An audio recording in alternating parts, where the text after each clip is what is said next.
Ինչն է խանգարում քեզ ամեն վայրկյան, ամեն րոպե, ամեն ժամ ավելի մոտենալ Աստծուն։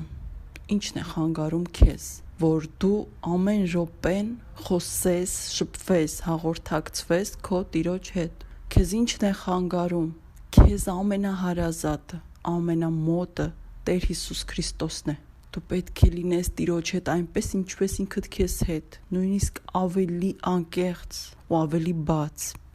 Միևնույն է, Տեր Հիսուս Քրիստոսը կարդում է քո բոլոր մտքերը, քո կամքը գիտի, քո ցանկությունը, քո թաքնված մտքերը, խոսքերը, չասված, ամեն ինչ գիտի։ Կա մի ձև, անկեղծ, ազնիվ, բաց սիրտ Տիրոջ առաջ։ Դու պետք է բացես քո սիրտը եւ լինես անկեղծ Տիրոջ հետ։ Նա քեզ կընդունի, նա քեզ կների, որովհետև նա քեզ սիրում է անչափ, սիրում է անսահման, սիրում է այնքան, որ հանուն քեզ եկավ երկիր, ծնվեց մարդ, ապրեց, սպանվեց, հարություն առավ, հանուն քեզ անցավ իր մարմնավոր, ֆիզիկական կյանքը երկրի վրա, անցավ ամենամեծ չարչարանքների միջով, թափեց իր մաքրամաքուր, կատարյալ, սուրբ արյունը, հանուն քեզ, այդքան շատ էր նա քեզ սիրում եւ սիրում է մինչեւ հիմա, եւ մինչեւ հիմա քո կյանքի ամեն րոպեում նա քեզ հետ է, որպեսզի քեզ պաշտպանի, դարձի բերի կանգնեցնի իր ճշմարիտ ճանապարհի վրա, որպեսզի դու փրկվես։ Ինչն է քեզ խանգարում ամեն րոպե շփվել քո Տիրոջ հետ, խոսել, աղոթել։ Կարծում ես դրա համար հատուկ ժամ, հատուկ պայմաններ եւ հատուկ տեղ է պետք։ Այդպես ես կարծում, եթե դու այդպես ես կարծում, ուրեմն իմացիր, դու արդեն հեռանում ես Աստծուց։ Դու արդեն ստեղծում ես պատճառներ, առիթներ, հնարավորություններ, ձևեր, որ ավելի հեռանաս Աստծուց, քանի որ դու բացառում ես շփվելու, հաղորդակցվելու ամենահեշտ տարբերակները։ Աստված քեզ լսում է, ամեն վայրկյան քեզ հետ է։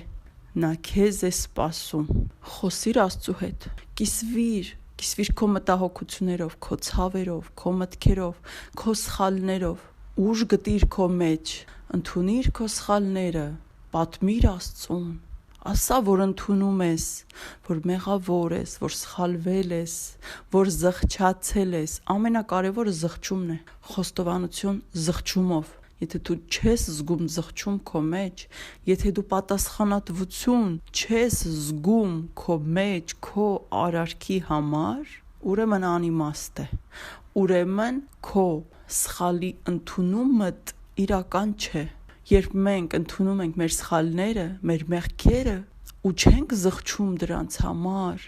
չենք ընդունում զղջալով, պատասխանատվությամբ, հատուցման պատրաստակամությամբ, ուրեմն մենք մեր սխալները չենք ընդունել, ուրեմն դրանք զուտ խոսքեր են։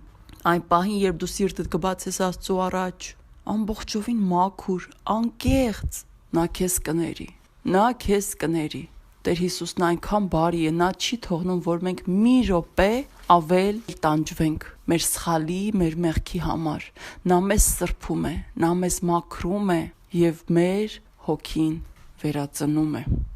Մենք ծնվում ենք երկնքից, Հիսուսով լցված, նրա Սուրբ Հոգով լցված։ Դա դժվար չէ, որովհետև քո փոխարեն ամեն ինչ անում է Տեր Հիսուս Քրիստոսը։ Քեզանից միայն պահանջվում է բաց, մաքուր, ազնիվ սիրտ, ընդունում, զղջում։ Երբ դու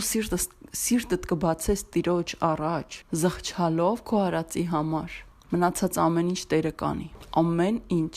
նա իր սուրբ արյունով, որ մաքրել է մեզ եւ հավիտենական կյանքի բանալիներն է տվել մեզ, նա մեզ արդեն մաքրել է, բայց հիմա մեր ընտրությունն է, քո ընտրությունն է, դու գնաս չարի կողմը, մնաս չարի հետ, թե ուղղակի ընդունես Տեր Հիսուսին, հավատաս նրան,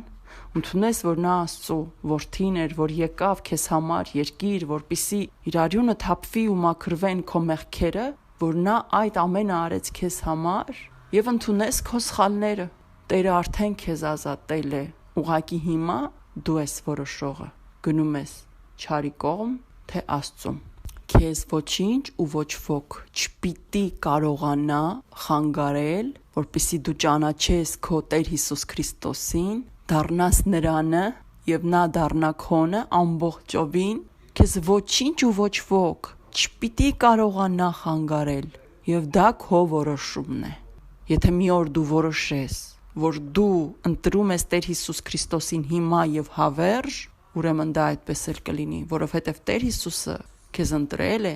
հիմա եւ հավերժ եւ առաջ միջև քո ծնվելը, միջև քո ստեղծվելը։ Ու այսօր դու ես որոշողը, դու մնաս նրա փրկության մեջ, թե ուղակի հեռանաս ու գնաս սատանայի կողմը։ Ոչինչ եւ ոչ ոք չպիտի կարողանա